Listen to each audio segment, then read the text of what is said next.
Winds of Fortune 384 Spring.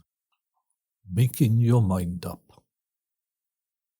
I notice it isn't uncontested. 1,100 in favour, 400 against. I'm not sure that's relevant. Just mentioning, not saying we should take it into account. Custard makes a pie better, as they say. There was silence for a moment. Then Abraham exploded. You have definitely just made that one up. There is no way that that's a traditional Marcher proverb, and even if it is, it's completely irrelevant to our current discussion. The Imperial Archivist snorted and made a point of pouring dark yellow custard from a china jug onto his slice of hot fruit pie. You've caught me, Abraham. I just made it up. But what I mean is that there's no harm bearing in mind that this isn't uncontroversial. Not everyone agrees that the orcs should be part of the virtue assemblies. What do the rest of you think? 1,100 is higher than 400, and it's a lesser majority, said Gerard. He shrugged expressively and went back to totting up the numbers he was working on. There's always the veto, said Karkovich slowly. To be honest, I'm not sure why you're discussing the statement of principle at all. We haven't been asked to comment on this judgment, only on its practical implications. Leontes said something indistinct through a mouthful of apple, pastry, berries, and custard. We should consider the virtuous implications, though, said Abraham, making it a question rather than a statement. Karkovich shook his head, and Leontes laughed, sending crumbs all over the table. No, we shouldn't, he said firmly. Karkovich is bob on. The Synod can worry about that. No point keeping a cock and crowing for yourself. Abraham frowned at his colleague, eyes narrowed suspiciously. The Imperial Archivist kept his face open and innocent. So we're agreed then, said Karkovich, taking charge of the discussion. We present our findings, then the Senate and the Synod will decide what they want to do about them.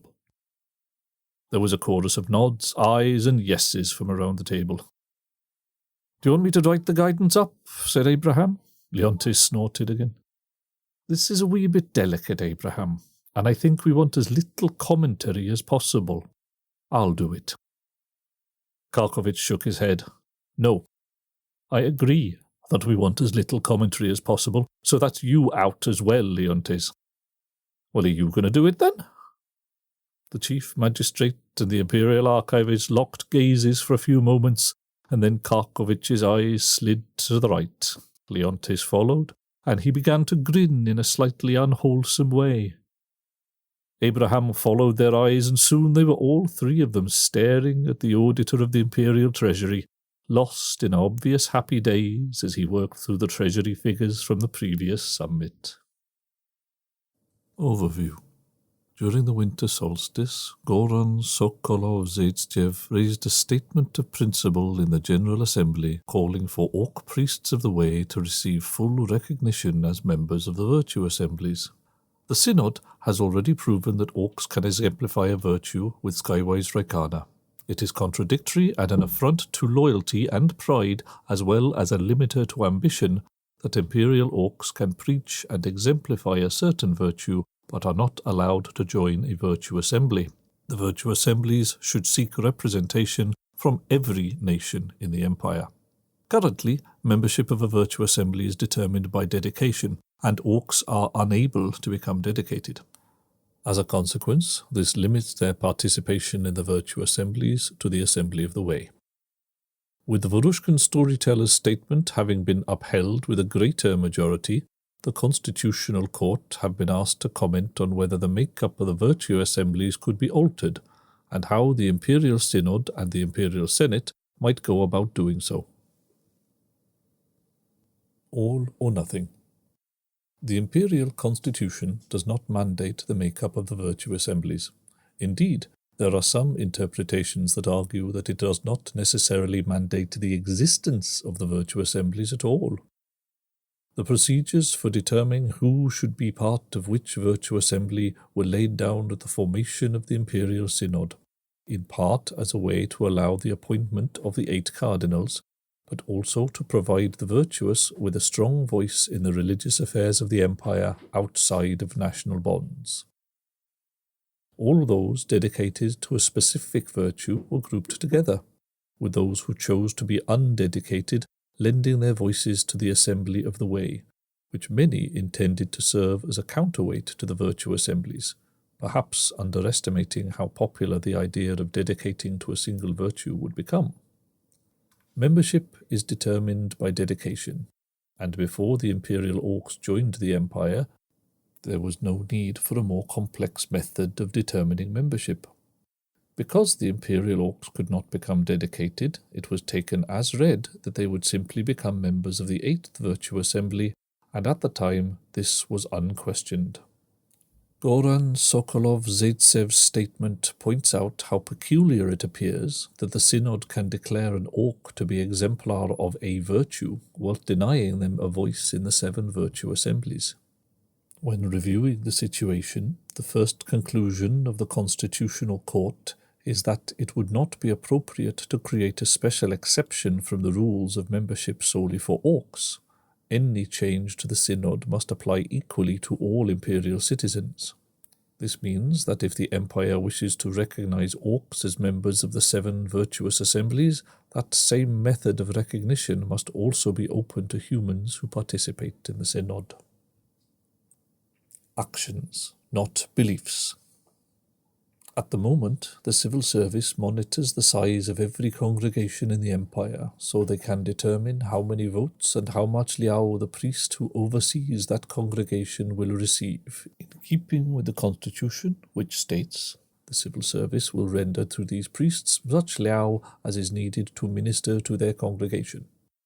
This already demonstrates the principle that the rules of the synod apply to citizens regardless of whether they are human or orc.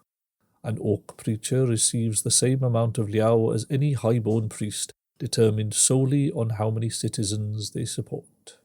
The Constitutional Court proposal is that, in addition to examining the size of a congregation, the civil service will also note which virtue, if any, that congregation favours.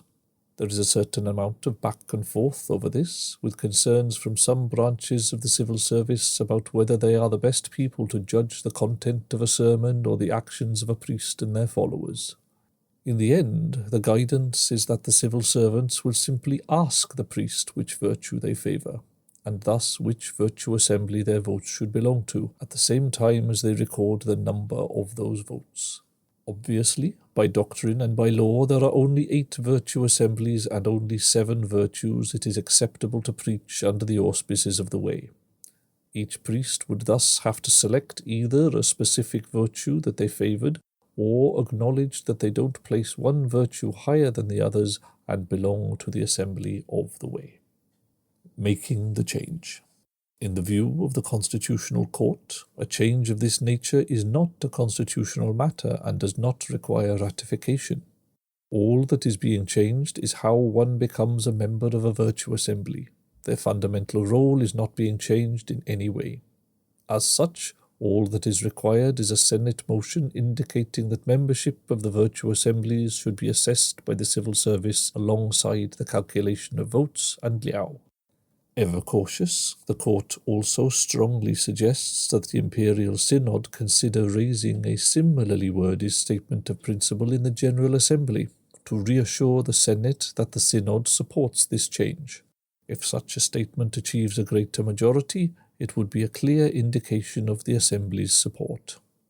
This step is considered valuable because the original statement, despite its greater majority, deals exclusively with orcs, and as the court indicates, any change to the assemblies must be open to every citizen. As a final safety net, the court also points out that the veto can be wielded by the General Assembly should they oppose a change to the way membership of a virtue assembly is determined. There is no requirement that the Senate raise a motion during the coming summit, or at all. The option will remain available for the foreseeable future. The change in play. If the Senate makes this change to the way that membership of a virtue assembly is determined, it will introduce a new option for players whose characters control a congregation resource. During downtime, they will be able to select from a Preach drop-down menu, which will set their membership of a virtue assembly for the next event. This setting will initially default to the virtue the character is dedicated to, if any. If it is changed, that change will remain in place unless the option is changed again. The only options available will be the 7 virtues and the way, regardless of the character's dedication. As always, membership of an assembly is set before the start of the event based on the preceding downtime. It has never been possible to change assembly at a summit by changing your dedication. That will remain the case here. Membership of an assembly will never change at the summit. A character who is dedicated to a force other than one of the 7 virtues currently defaults to the assembly of the way. This will not change, but they will have the same option to declare themselves a member of a virtue assembly as any other character. Assessment of qualification for the benefits of great works and the like will continue to be made at the end of downtime. Elections. The rules around appointments and elections remain the same following this change. If you have voted for a title such as Cardinal that exists in multiple assemblies, you cannot vote for the equivalent title in your new assembly until a year has passed. The Constitutional Court has explicitly pointed out that this same restriction applies to similar titles that exist in multiple assemblies, the Virtue Inquisitor and Virtue Champion titles.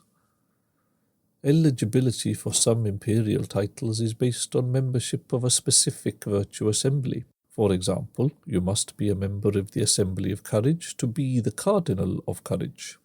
That would continue to be the case, but the new rules for calculating who was a member of the Assembly would apply if the Senate implement this change. That means that any citizen with a relevant title, such as Cardinal, would be removed from their position if they embraced a different virtue in downtime.